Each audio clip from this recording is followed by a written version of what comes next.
আসসালামু আলাইকুম। আজকে আমরা দেখব রেস্টুরেন্টের স্টাইলে কিভাবে রায়তা বানানো যায়, যা আমরা পোলাও এবং নান রুটি কিংবা রুটির সঙ্গে খুব মজা করে খেতে পারবো। আমাদের যা যা লাগবে রায়তা বানাতে: পুদিনা পাতা, ধনে পাতা, টমেটো কুচি, শসা কুচি এবং ধনে পাতা। আমরা ফার্স্টে ধনে পাতা এবং পুদিনা পাতাকে টক দই দিয়ে ব্লেন্ড করে নেব। ব্লেন্ড করে নেওয়ার পরে ঠিক এমনটা হবে।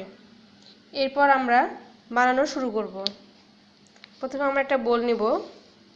বোলের ভিতরে আমরা শসা কুচি দিয়ে দিব। এরপর টমেটো কুচিগুলো দিয়ে দেবো এক এক করে। এরপর আমরা এর মধ্যে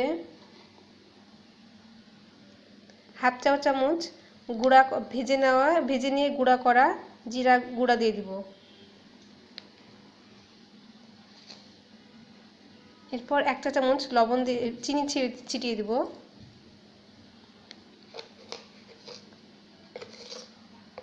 এরপর এর মধ্যে পরিমাণ মতো লবণ দিয়ে নিব। এরপর এর মধ্যে হাফ চা চামচ গোলমরিচের গুঁড়া নিয়ে নিব।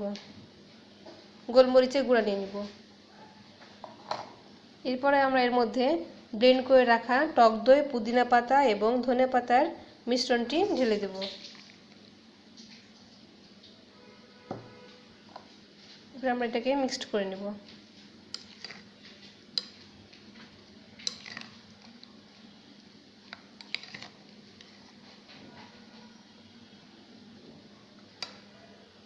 বাস, খুব ঝটপট এবং খুব সহজে তৈরি হয়ে গেল আমাদের রেস্টুরেন্ট স্টাইলে রায়তা। এটা আপনি খুব সহজে পোলাও এবং রুটির সঙ্গে পরিবেশন করতে পারবেন। এটি যেদিন রান্না করবেন সেই দিনই খেয়ে নিতে হবে, কারণ এটা ফ্রিজে রাখলে পানি ছেড়ে দিবে। সো আজকের মতো টাটা, বাই বাই।